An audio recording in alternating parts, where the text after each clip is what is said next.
మనం ఒకరితో ఒకరము దేవుని యొక్క వాక్యము మనతో మాట్లాడిన రీతిలో ఏమంటున్నాడు? మీ పాపములను ఒకరితో ఒకడు ఒప్పుకొనడు. నీ పాపములు, నీ రహస్య పాపములు నీ పక్కనోడు చెప్పినావు అనుకో, అప్పుడే నిన్ను అండర్ ఎస్టిమేషన్ చేయడం మొదలు పెడతాం. అంటే secrets, all secrets belongs to God, that every one knows. But in the sense, నీ సహోదరుని ఎడల ఏదైనా తప్పిదం చేస్తే క్షమాపణ కోరుకోవాలి. నీ సహోదరిని ఒకవేళ నువ్వు గాయపరిస్తే క్షమాపణ కోరుకోవాలి. అతడును నీ దగ్గర క్షమాపణ అడగవాలి. ఒకరినొకరు ఒకరి తప్పిదములు ఒకరు ఒప్పుకొని, ఒకరి పాపములు ఒకరితోనొకడు ఒప్పుకొని మీరు స్వస్థత పొందినట్లు ఒకరినొకడు ప్రార్థించు. Before you pray, so many people want to pray and praying also and without confessing their faults. చాలా మంది ఎలా ప్రార్థన చేస్తారంటే తప్పిదాలు ఒప్పుకోరు. తప్పిదాలు అసలు ఏమి కూడా గ్రడ్జ్ లోపల పెట్టుకుంటారు. కోపం, ద్వేషం, మహాభయంకరమైనటువంటి ద్వేషం మనసులో పెట్టుకొని ప్రేమిస్తున్నాడండి అంటారు. అది ఎంతవరకు సాధ్యము? దేవుడు ఇలాంటి హృదయాల్ని స్వీకరిస్తాడా? దేవుడు ఇలాంటి మనుషుల ప్రార్థన ఆలకిస్తాడా? లోపట కోపం, లోపట ద్వేషం, లోపట అసూయ, లోపట ఈర్ష్య, లోపట మహాభయంకరమైన అహంతో నీవుండి నీ సహోదరుడు కనబడితే వెక్కసాన్ని కక్కేటటువంటి రీతిలో నీవుండి నువ్వు గంటల తరబడి ప్రార్థన చేస్తే నీ ప్రార్థన దేవుడు ఆలకిస్తాడంటావా? ఒకసారి మనం గమనించుదాం. కాబట్టి I request you, whatever you might be doing or done, small mistake against your own brother or against your neighbor, and what God is telling you to go and ask forgiveness. Nanu kshaminchu brother, sahodarana anichu, because and that the sin is stumbling block for your prayers. నీ ప్రార్థనకు ఆ పాపమే, ఆ ప్రార్థనకు నీ ప్రార్థనకు ఆ చిన్న తప్పిదమే ఆటంకంగా నిలబడుతున్నది. ఎస్, 49 ఒక మాట నేను చూపించాలని మీకు ఆశపడుతున్నాను.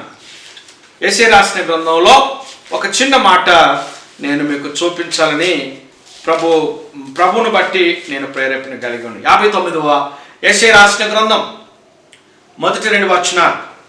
రక్షింప నేరక యుండినట్లు యెహోవా హస్తము కొరచగాలేదు, విననేరక యుండినట్లు ఆయన చెవులు మందము కాలేదు.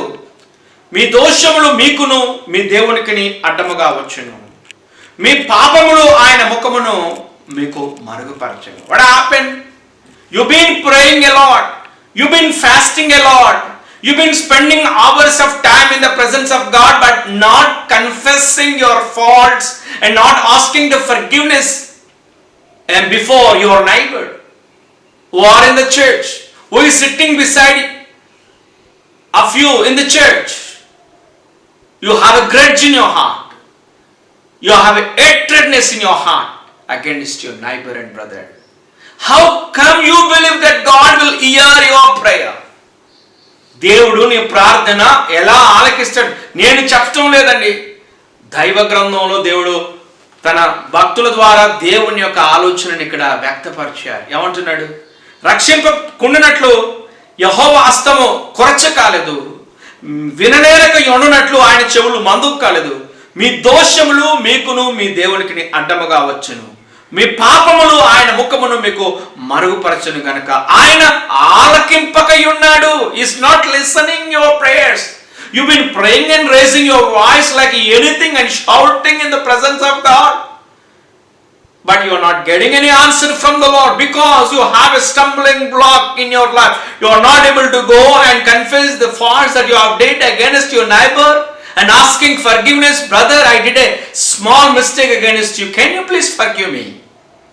అందుకని యాకోబు అంటాడు, మీరు మీ పాపములు అంటే తప్పిదములు, మీ పాపములు అంటే తప్పిదములు, ఒకరినొకరులా మనం చేసుకున్న తప్పిదములు ఏం చేయాలంట? ఒప్పుకొని క్షమాపణ పొందుకోవాలని దేవుడు మన పట్ల ఆశపడుతున్నాడు. until you confess in your life what I have done, God will not bless you.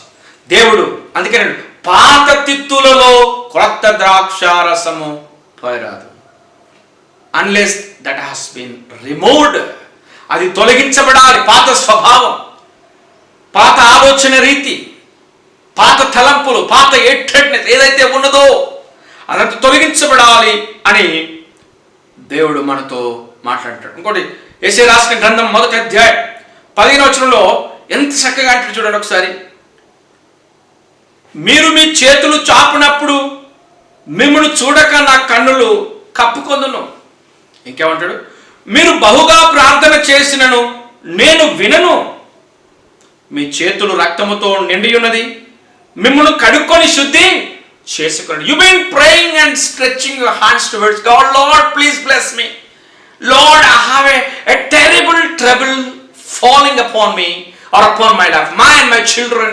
నేను, నా కుమారులు, మా పిల్లలు అందరం కూడా going lot of struggles oh God అని నువ్వు ప్రేయర్ చేస్తున్నావు, అని ప్రార్థన చేస్తున్నావు. But God is telling I'm not listening your prayer. నేను ఈ ప్రార్థన నేను ఆలకించడం లేదు. ఎందుకు ఆలకించవు ప్రభువా? నా ప్రార్థన ఎందుకు ఆలకించవు? గంటల తరబడి నేను ప్రార్థన చేస్తా ఉంటే నువ్వు నా ప్రార్థన ఆలకించవా అన్న రీతిలో కొంతమంది ఆలోచన చేస్తారు. నేను ఉపవాసమని ప్రార్థన చేస్తుంటే నా ప్రార్థన నువ్వు ఆలకించవా అన్న రీతిలో కొంతమంది తలస్తూ ఉంటారు. తలంచడంలో తప్పేం లేదు, కానీ దానికంటే ముందు అసలు ఏమై ఉన్నావు? దానికంటే ముందు ప్రభు మనతో ఏమని మాట్లాడుతున్నాడు ఒకసారి నేను ఇంగ్లీష్లో చదువుతాను. When you spread out your hands in prayer, I hide my eyes from you. Even when you offer many prayers, I am not listening. Your hands are full of blood. నువ్వు ప్రార్థన చేసేటప్పుడు నీ హ్యాండ్స్ అన్ని కూడా ఎలా అయిపోయినాయి? రక్తముతో నిండి ఉన్నాయా? ద్వేషంతో నిండి ఉన్నావు. హృదయం అంతా గబ్బుతో నిండి ఉన్నది. ఆలోచన అంతా గబ్బుగా నువ్వు ఉండి ఉన్నావు. So what you need to do, you need to go your brother whom you did a wrong and ask his forgiveness. Tell him to forgive. Or if you have any grudge against your brother, and go and forgive him. Then you start pray in the presence of God. ఆ తదుపరి నువ్వు ప్రార్థన చేసినట్లయితే దేవుడు నీ ప్రార్థన ఆలకిస్తాడు. దేవునికి స్తోత్రం కలుగును గాక. మొదటిగా దేవుడు మాట్లాడిన మాట ఏంటండి? నీవు గదిలోనికి వెళ్ళి ప్రార్థన చేయమన్నాడు. రెండవది ఏం మాట్లాడుతున్నాడు? మీ తప్పిదం ఒకరితో ఒకరి ఒప్పుకోవాలి. మూడవదిగా పట్టుదల కలిగి ప్రార్థన చేయాలి. నాలుగవదిగా ఇంకొక మాట నేను చూపించి ముందుకు సాగు. ఫిలిప్పీలకు రాసిన పత్రిక, ఫిలిప్పీలకు పౌలు గారు రాస్తున్నటువంటి పత్రిక 4వ అధ్యాయం 6 నుంచి 7 వచనాల వరకు మీతో నేను చూపించాలని ఆశపడుతున్నాను. ఫిలిప్పీలకు రాసిన పత్రిక 4వ అధ్యాయము 6 నుంచి 7.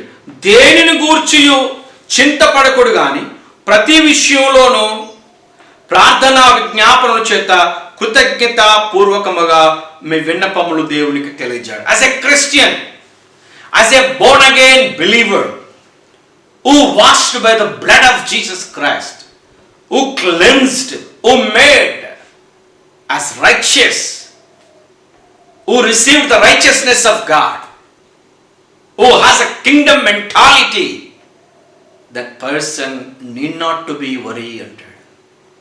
దేని విషయంలో కూడా చింతించకుండా ప్రార్థన చేయాలి. బికాస్ వరి నేనేం చేస్తుందంటే చింతలు నిన్ను కృంగదీస్తాయి. చింతలు నిన్ను ప్రార్థన చేయకుండా అడ్డగిస్తాయి. చింతలు ఎప్పుడు కూడా నిన్ను ఆలోచింపజేస్తాయి. చింతలు దేవుని అండర్ ఎస్టిమేషన్ చేయడానికి నీకు ప్రేరణ కలుగజేస్తాయి.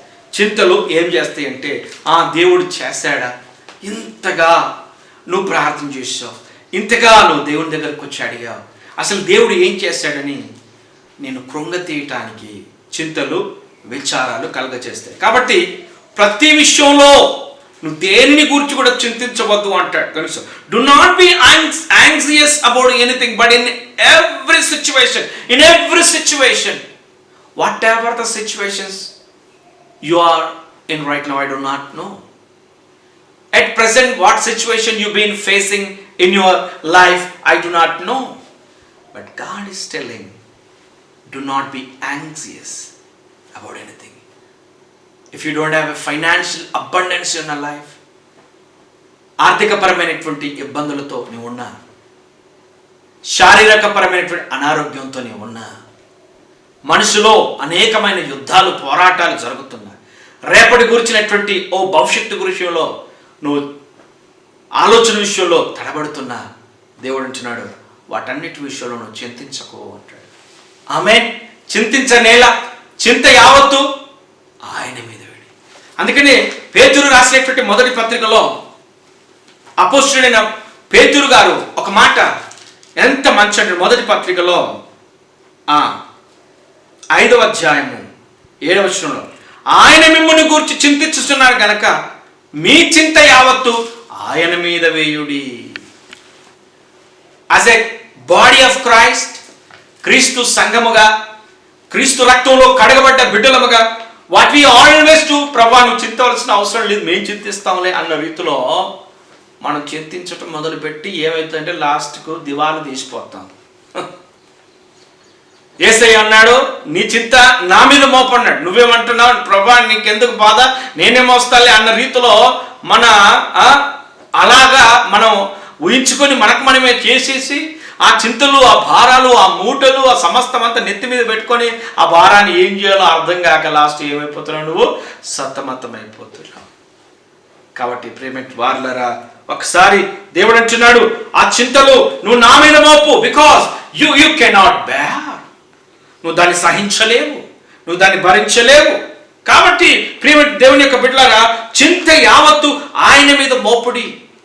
అందుకనే ఫిలిప్పీలకు రాసిన పత్రికలో ఏమంటాడు, do not be anxious anything, whatever the situation you right now facing in your life, what all the circumstances you been facing in your right now, do not be anxious.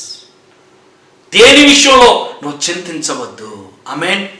దేని విషయంలో నువ్వు వెనుకంజ వేసేవాడగా ఉండకూడదు. ఏం చేయాలంట, ఏం చేయాలి మరి, ఎలా ప్రార్థన చేయాలి, ఏమంటాడు చూడండి ఒకసారి. దేనిని గురించి మీరు ఏం చేయకూడదట, చింతించకూడి. Praise the lord. అందరూ కూడా నాతో పాటు ప్రభువుని స్తుతించగలుగుతున్నారా? Praise the Lord. ఆమేన్. ఏమంటాడు ఒకసారి చూద్దాం. దేనిని గురించి చింతింపకూడి, కానీ ప్రతి విషయంలో ప్రార్థన విజ్ఞాపనల చేత కృతజ్ఞత పూర్వకంగా మీ